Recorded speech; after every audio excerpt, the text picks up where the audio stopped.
Yes, indeed. Welcome back to Daybreak USA. Angie Austin here, joined by Bob Caporale in his book, Creative Strategy Generation, using passion and creativity to compose business strategies that inspire action and growth. He is going to help us this morning, inspire us and help us with a little strategy as well. Good morning, Bob. Good morning. How are you today? I am well. So explain this. You wear a lot of different hats. You're an accomplished keyboardist and composer, songwriter, and now business strategist. So how did you develop the music/business strategy connection? Yeah, so I should say that my primary thing that I do right now is training and consulting for corporations and large organizations. And I spent 20 years in the corporate world. That was really my main career path, and I always kept music and composing as a hobby. I've released independent albums and done songwriting on the side. And so in business, I was always kind of the go-to person for strategy. I was the creative person. Even though I have an engineering background, I always used that creative side. And I started to find these correlations as to, why did I kind of love this topic of strategy? And it was really because it was a very creative thing, even though not everybody sees it that way. When I started to realize that the process that I used to develop strategy is the same one that I used to write music, the book was born, and that's how it came about. Oh, that's interesting. You talk about strategy and, kids learn differently now. And when you said that word, I thought about the parent-teacher conferences with my fourth grader, and they're not memorizing math facts anymore. And I was like, what? And he said, well, no, we're coming up with strategies. And then he called my son over and showed him how he uses different strategies to solve, math problems. I thought, well, this is interesting. It isn't just memorization. It's actually coming up with a plan, a strategy. So let's talk about in the button-down business world, there isn't oftentimes a lot of creativity. Do you think that creativity is a lost art in that button-down business world?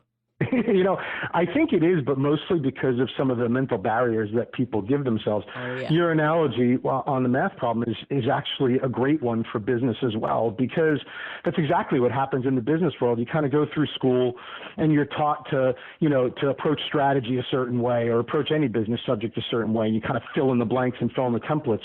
And what I find when I go into companies, a lot of people, they're missing the big picture. They don't understand why they're filling in the blanks or why they're filling in the templates. They've just been told they have to have a plan to grow revenue by X%, and so they follow the steps to do that. But it's having that kind of big picture and understanding why you're doing something that really is the important piece, and that's where creativity comes in. And yes, I think that is a bit of a lost art sometimes, Okay, I always say that this is terrible. I'm going to admit this to you, Bob. I always say that humor can't be taught. And so in my different anchor teams and host teams I've had over the years, you either have chemistry or you don't. And the guy or gal you're with are either funny or they're not. And I always say you can't teach humor. You're either funny or you're not. What about creativity? Can creativity be taught? Because we all know people who are or aren't. Can you teach it? It's a great question. And I never thought of it from the standpoint of the humor. I have many of them, Bob. Many good questions. Just stick around. No, I never thought of it from the standpoint of the humor analogy, and that's now you're going to make me think about that when I get off the phone. But I always think that creativity it is difficult to teach it. What I don't try and teach people how to be creative. I teach people how to tap into whatever creativity they have. So the way that I do that is to say, listen, if you follow a process, that's the same process used for creating music or creating art or any other creative subject. You follow that process and then see if your own creativity comes out. Because one thing I can tell you, everybody has great new ideas. The trouble that people have is connecting those ideas to other people. And so I think that's where the mental barrier comes in. But if you can learn to take those great ideas and connect them with others, that's where you can be more creative. And that part I think you can teach. And to connect them to a solution. Like I have tons of great ideas, but then I'm like, oh my gosh, all the work to actually get there. Like I'm the solution to me and like all the steps to get there. That overwhelms me. But coming up with a great idea, hey, that's no problem. And it's funny too, because these things are subjective, humor and creativity. Because I think about one of my news producers, and she was very serious and very deadpan, and she was never funny. And she said, a lot of people don't think I'm funny, but I actually think I'm hilarious. I always laugh in my mind.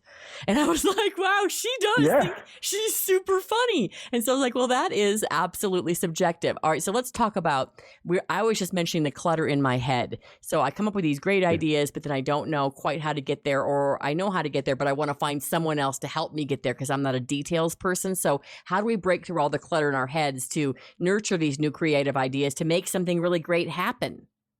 So there's two parts to that answer. The first one is that you have to sort through the ideas that actually will connect. So the thing I was talking about before, where a lot of people have great ideas, but not all of them connect with other people. Mm-hmm. Well, a lot of that reason is because the great ideas come from inside of you. And so you're thinking about, what would I like to do? What kinds of things would I like to produce? And what you really have to think about is, what kinds of things other people want you to produce? What other problems do people have that you want to solve? And whether you're, creating a personal strategy or whether you're a business, it's the same thing. And we always think that businesses think about customers first because they say that to us all the time. But in fact, it's not always true. When you go inside a business, a lot of times businesses are driven solely by making more money, more sales, more profit. And sometimes they forget that on the other side of that is a customer that they need to connect to. So that's the first piece, is sorting those ideas to connect with people. And the second thing is just being more organized. So if you're not organized in your thought process and you're not organized in your life, then those ideas are going to pile up, and you're not going to be able to find any of them, and then you'll never be able to connect them. So I think that's the kind of two pieces. I love that, because I always say, I do about 25 interviews a day, and I say all the names and all the information. It's like a tornado in my brain. So that's why I keep notes and I write things down, as you put it, to organize. I want to make sure that people can find you, Bob, find out what's coming next for you, get your book. Do you have a website for us? I do. So the website for the book, the easiest one to say on air, is composingstrategy.com. So it mixes that business and music. And from there, you can find links to buy the book on Amazon. You can find links to my website. And on my website, there's some samples of my music as well. So that's a good central hub, composingstrategy.com. Awesome. Thank you so much, Bob. It was a pleasure. Same here, Angie. Appreciate it.